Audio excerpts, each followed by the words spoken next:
આજે કડમાદ ગામે જે 800 કેવીની લાઇન પાવર ગ્રીડની નીકળે છે એના માટે કડમાદ ગામ અને આસપાસના ગામના ખેડૂતો,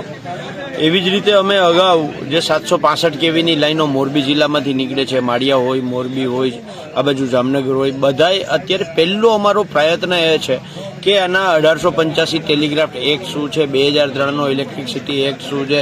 2013નો જમીન સંપાદનનો કાયદો શું છે,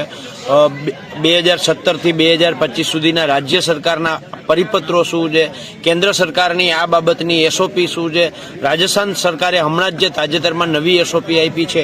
એ શું છે, આમાં કેરેલા સરકારનો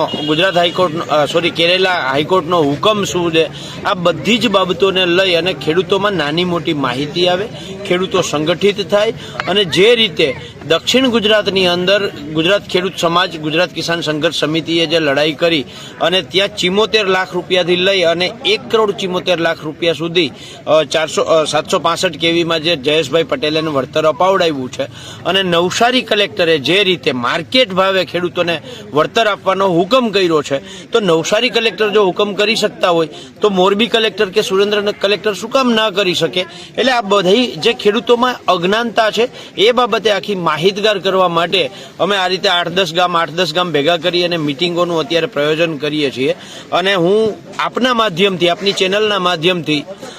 ખેડૂતોને કહેવા માંગુ છું કે આવતી 6 તારીખે મોરબી કલેક્ટરને અમે એક રજૂઆત કરવા જવાના છીએ, આવેદનપત્ર આપવા જવાના છીએ. તો જે ખેડૂતો મોરબી